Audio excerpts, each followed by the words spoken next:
When you imagine a desert, an image immediately pops up: endless sands and dunes, sharp rocks carved by the wind, and rare oases that a happy traveler encounters on the way. And yet this is only one side of this amazing coin, which will surprise both the northern stay-at-home and the southern adventurer. After all, it is here, on the endless sandy expanses, in the last 3 years, in Saudi Arabia, that the Dakar Rally takes place, attracting both professionals and amateurs. Many of them want success, the much-desired championship, but for even more people this is an opportunity to test their strength, experience incredible sensations, and simply appreciate the beauty of the world around them. And the rally simulator Dakar Desert Rally manages to please both of them quite successfully, if you have patience and get used to the features of the game. Thank you for subscribing to the RTV Gaming channel, and we are starting. When you start getting acquainted with a new simulator, which also promises to be as realistic as possible, you always get a little worried: how long does it take to master its mechanics and start enjoying the process? And in general, do you have everything you need to play the way the developers intended? I'll answer the last question right away. Of course, ideally, the player should have a steering wheel and pedals, but Sabre Interactive made Dakar Desert Rally friendly to both gamepad owners and those who prefer the PC starter kit, mouse and keyboard. Although with the latter, of course, managing local transport is noticeably more difficult. Speaking of vehicles, the game, like in a real Dakar, offers 5 types of vehicles. Here are motorcycles with trucks, and ATVs with cars, and a mixture of the last two, SXS ATVs. Each species is unique in its own way, and you immediately feel it. For example, motorcycles can easily pass where the mass pilot needs surgical precision, and it's much easier to overtake rivals on two-wheeled vehicles, but he needs to pay much more attention to cornering and jumping. Getting into an accident on it in certain situations is much easier. And to make it easier to get used to, the developers have prepared 3 racing modes: simplified sports races, where you get used to the controls and physics; professional races, where you have to be much more attentive and better listen to the voice assistant, as well as the simulation itself; for hardcore lovers who are tired of arcade rides. Thus, there are really many races waiting for you in Dakar Desert Rally. Crazy a lot. First, you will pass this track on a sporty difficulty level on a motorcycle. Then, after some time, you will return here on ATVs. Then on trucks, and so on. After learning how to win and getting a little bored, you will move to a higher level of difficulty, where you are waiting for numerous arrivals on all modes of transport.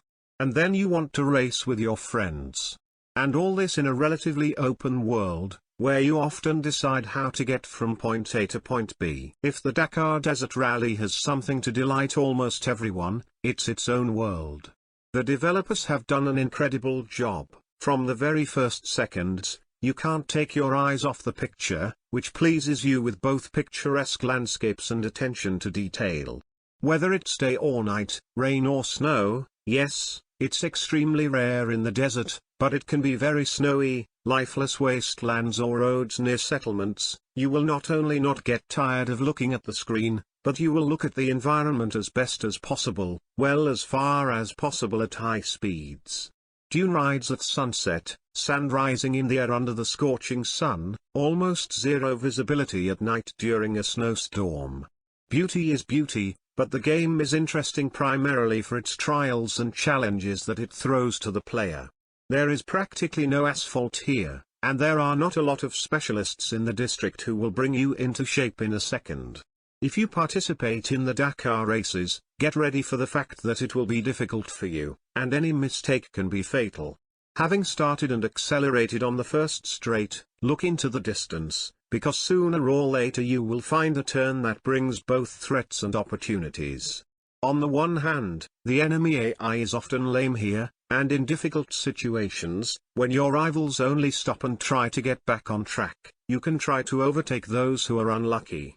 On the other hand, in order to gain an advantage, you need to be able to foresee and cope with difficulties yourself, slow down in time, turn in advance or build your route in your own way so that you don't end up at the end of the tail. The very essence of racing in the Dakar Desert Rally is driving from waypoint to waypoint, step by step to the finish line. But there are a couple of nuances. So, waypoints are visible only on the easiest difficulty level, on the rest you will have to trust your car, navigator or journal with notes.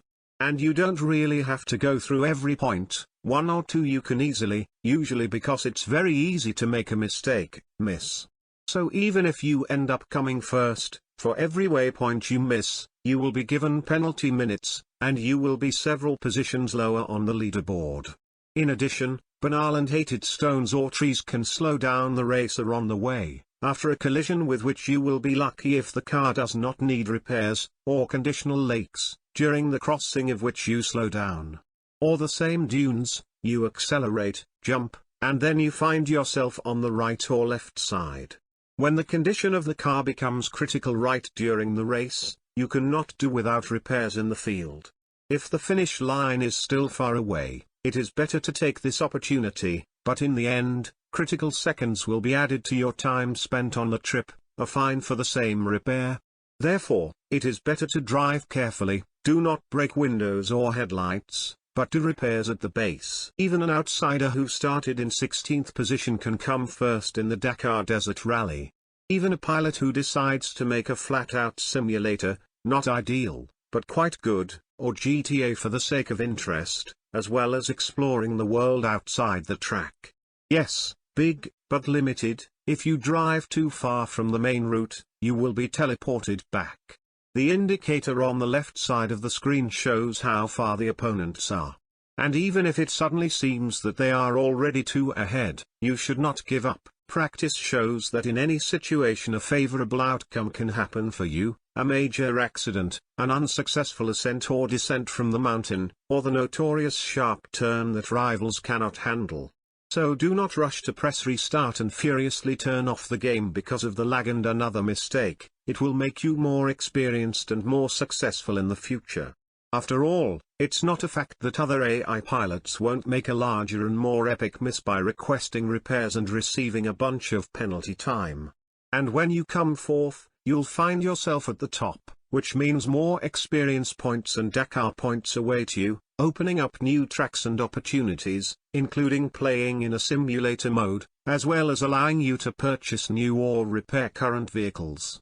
At the same time, you can expand your garage for free, successfully completing the stages and getting the opportunity to either replenish your Dakar points account, so that you can later buy what you need, or your fleet.